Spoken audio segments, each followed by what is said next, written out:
Baik, Assalamualaikum warahmatullahi wabarakatuh. Alhamdulillahirabbil alamin wa bihi nasta'in ala umuri dunya waddin. Wassalatu wassalamu ala asrofil anbiya'i wal mursalin sayyidina Muhammadin wa ala alihi wa sahbihi ajma'in, amma ba'du.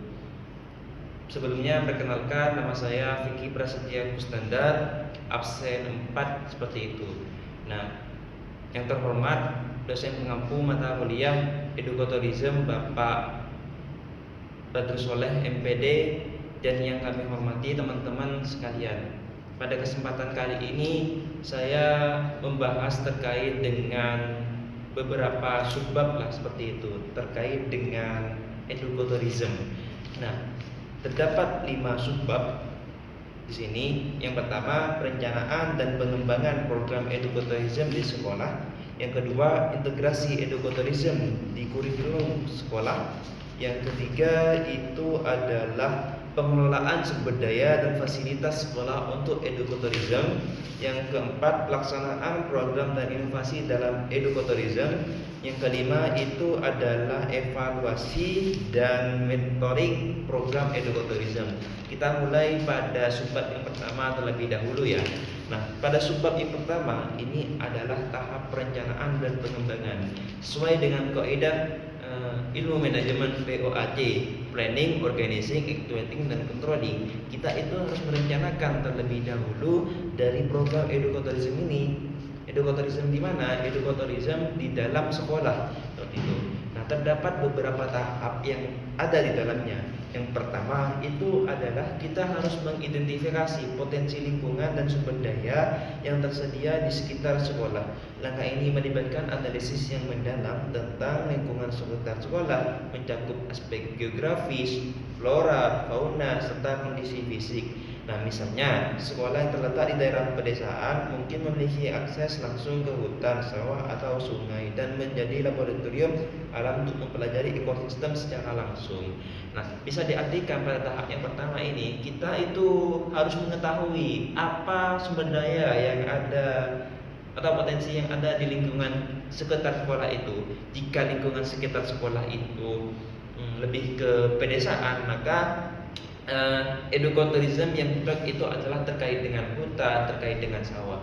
Jika ekosistemnya, potensi lingkungan itu sekolah ada di sekitar pantai, maka bisa dijadikan sebagai aspek itu kawasan pesisir dengan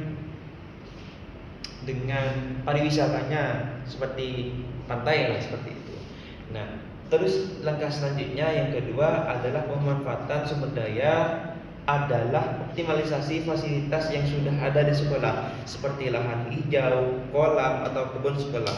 Nah, lahan hijau ini di sekolah dapat berubah menjadi taman edukasi yang tidak hanya menyediakan tempat praktis tetapi juga membantu kesejukan dan kualitas udara di sekolah. Seperti contohnya, kebun sekolah dapat menjadi sarana untuk pembelajaran tentang pertanian organik, proses pembuatan kompos dari sampah organik. Nah, di dalam tahap kedua ini kita harus memaksimalkan fasilitas-fasilitas yang terdapat di sekolah tersebut. Ketika potensi wisatanya diterapkan sekolah tersebut seperti ekoturism, maka fasilitas harus dimaksimalkan. Anggaplah sekolah di daerah pedesaan ingin melakukan edukotorism terkait dengan pendidikan terhadap lingkungan. Nah, di sekolah tersebut haruslah jika terdapat lahan hijau, terdapat lahan, maka itu harus dikelola dengan baik. Selanjutnya, ketika sudah melakukan hal itu, maka kita itu harus menyusun visi, misi, dan tujuan program. Mengapa harus visi dan misi? Nah, sebelum saya melanjutkan mengapa, visi itu adalah tujuan, sedangkan misi itu adalah cara untuk mencapai tujuan. Mengapa kita harus menentukan misi dan visi? Nah, jika kita tidak menentukan visi, kita tidak tahu arahnya itu kemana, gitu.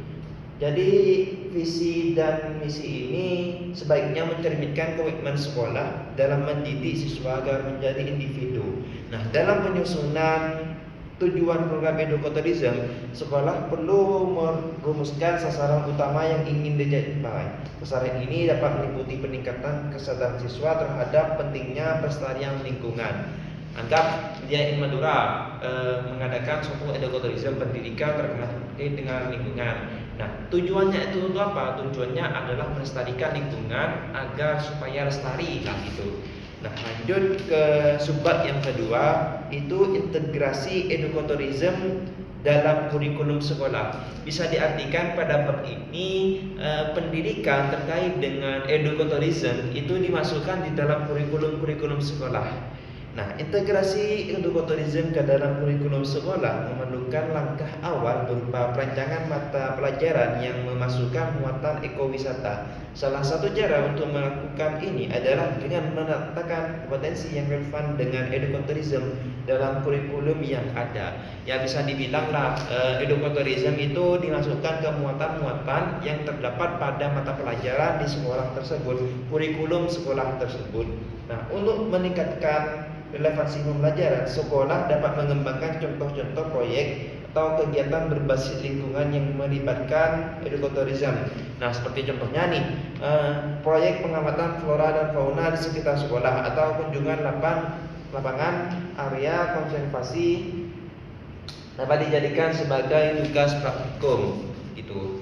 Nah, integrasi edukotourism di dalam sekolah ini dapat semakin diperkuat melalui beberapa metode. Nah, seperti di makalah yang kami susun terdapat beberapa metode seperti itu. Metode pembelajaran berbasis proyek atau dalam bahasa Inggrisnya itu Project Based Learning atau disingkat dengan PBL. Dan dengan pendekatan ini siswa dapat diajarkan untuk belajar secara aktif dengan menyelesaikan proyek-proyek ekowisata yang melibatkan investigasi, observasi, dan lain sebagainya. Nah, edukotourism di dalam sekolah ini harus memperhatikan beberapa aspek mengembangkan karakter siswa, karena karakter siswa itu berbeda-beda. Jadi kita sesuaikan dengan sekolah dengan karakter siswanya gitu. Nah, dalam proses pembelajaran ini siswa tidak hanya dibekali dengan pengetahuan tetapi juga diajak mengembangkan sikap positif terhadap lingkungan. Artinya guru itu tidak hanya memberikan pengetahuan terhadap peserta didiknya, namun peserta didik itu dapat mengeksplorasi secara langsung. Nah, secara keseluruhan pengembangan kompetensi karakter dan kesadaran lingkungan siswa dalam edukotourism bertujuan untuk menciptakan individu yang tidak hanya terampil dalam ilmu pengetahuan tetapi juga memiliki kepedulian dan mendalam terhadap lingkungan. Nah, setelah kita masuk bab 2 itu, pada subbab yang ketiga adalah pengelolaan sumber daya dan fasilitas sekolah untuk edukotourism. Nah, di awal saya sudah menjelaskan bahwa tahap yang kedua di dalam perencanaan edukotourism, kita itu harus memaksimalkan fasilitas-fasilitas yang ada di sekolah tersebut. Seperti contohnya, jika di IAIN Madura terdapat area hijau, maka edukotourism itu memberikan pendidikan lingkungan terkait dengan bagaimana cara menanam pohon yang baik, bagaimana cara mengolah sampah yang baik, seperti itu. Nah, pengembangan infrastruktur dan fasilitas pendukung menjadi salah satu pilar utama dalam mewujudkan program edukotourism di sekolah. Nah, salah satu langkah awal yang dapat dilakukan adalah penataan taman, kebun, dan area hijau di sekitar sekolah. Nah, mengapa kita harus menata seperti itu? Ini bertujuan untuk menciptakan lingkungan yang alami dan mendukung konsep ekowisata sekaligus ruang edukasi bagi mahasiswa. Nah, anggap nih penataan kebun itu amburadul, maka siswa itu yang ingin tertarik dengan edukotourism itu tidak akan menarik. Nah, pengelolaan edukotourism ini yang paling penting adalah pengelolaan keuangan. Pengelolaan keuangan adalah aspek yang krusial dalam memastikan keberlangsungan program edukotourism di sekolah.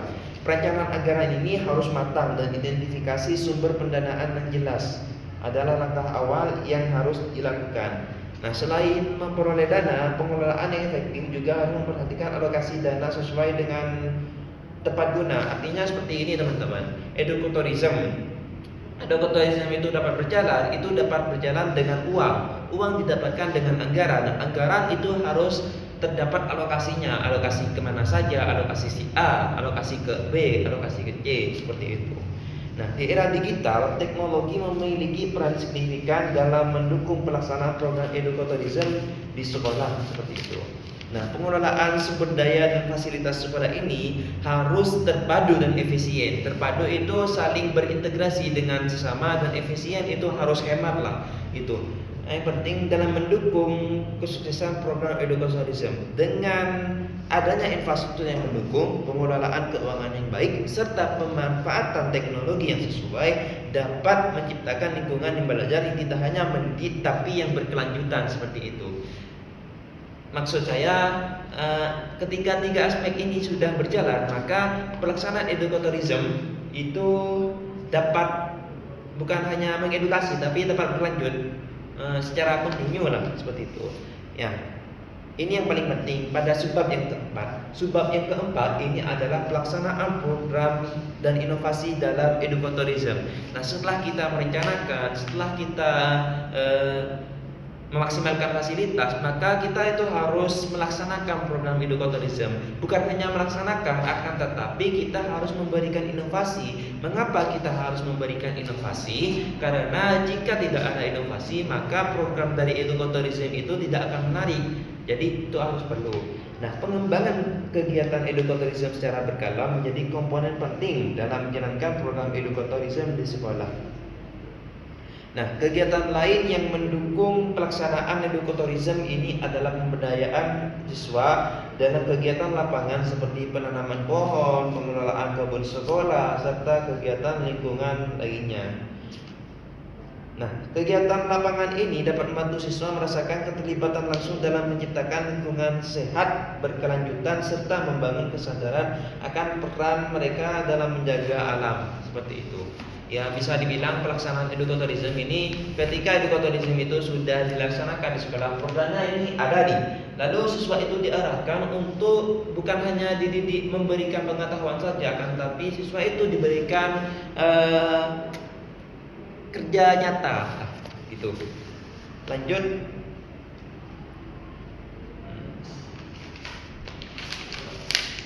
Kegiatan keterlibatan siswa langsung dalam pengelolaan edukatorisme ini dapat menjadi pendekatan efektif untuk membangun tanggung jawab dan kepedulian terhadap lingkungan. Nah, salah satu upaya dapat dilakukan adalah membentuk kelompok dan komunitas siswa peduli lingkungan di sekolah. Anggaplah seperti contohnya di sekolah tersebut kan ada suatu organisasi seperti OSIS, Pramuka. Dan Pramuka itu adalah suatu organisasi terkait dengan komunitas sebagai pecinta alam. Nah, pelaksanaan program edukatorisme ini harus kita perkaya dengan beberapa hal, kegiatan seperti inovasi, keterlibatan secara langsung, dan dapat memperkuat pemahaman siswa terkait dengan ekowisata. Nah, selanjutnya ketika kita pelaksanaan maka diberikan inovasi. Seperti yang saya jelaskan awal tadi, inovasi perlu dilakukan agar dapat menarik. Salah satu contoh inovasi dari saya sendiri nih, tidak ada di makalah, itu adalah kita memberikan inovasi terhadap suatu program edukatorisme, yaitu dengan memanfaatkan suatu teknologi. Namun tidak hanya teknologi secara ringan, tapi teknologi secara berat sehingga siswa itu dapat pahamlah terhadap tujuan edukatorisme ini. Nah, bab yang terakhir ini adalah evaluasi dan mentoring edukatorisme. Nah, evaluasi ini harus dilakukan karena evaluasi itu adalah sarana untuk kita mengetahui kesalahan-kesalahan, kita mengetahui kekurangan-kekurangan serta kelebihan. Yang kekurangan dan kelebihan itu dapat kita benahi pada tahap selanjutnya. Nah, evaluasi berkala merupakan bagian yang sangat penting dalam memastikan program edukatorisme. Evaluasi ini dapat dilakukan melalui metode kualitatif dan kuantitatif untuk mendapatkan gambaran yang komprehensif mengenai efektivitas program. Nah, indikator keberhasilan dalam program edukatorisme juga penting ditetapkan sejak awal guna memandu evaluasi berkala ini. Anggap edukatorisme ini diberikan indikator tertentu supaya nanti evaluasinya itu enak. Berdasarkan hasil evaluasi berkala, pemberian dan masukan pengembangan program edukatorisme menjadi langkah lanjutan yang esensial. Dengan evaluasi yang komprehensif, berbagai tantangan dan kendala dapat melaksanakan program dapat diidentifikasi seperti kurangnya partisipasi siswa dalam kegiatan keterlibatan yang mendukung. Nah, itu harus kita evaluasi. Nah, mentoring itu juga perlu teman-teman. Mentoring dan pembinaan siswa merupakan elemen dari edukatorisme karena memberikan bimbingan keberlanjutan bagi sekolah siswa yang aktif. Dengan adanya mentoring, siswa tidak hanya mendapatkan arahan dalam mengikuti program edukatorisme, namun juga dibina secara personal untuk memahami proyek-proyek ekowisata di dalam lingkungan sekolah. Nah, evaluasi dan mentoring ini secara menyeluruh dalam program edukatorisme itu dapat memberikan kesempatan bagi sekolah untuk terus mengoptimalkan program berdasarkan umpan balik yang diperoleh dari siswa, guru, dan ternyata dalam lapangan seperti itu. Baik, hanya itu yang dapat saya sampaikan. Sekian, terima kasih. Assalamualaikum warahmatullahi wabarakatuh.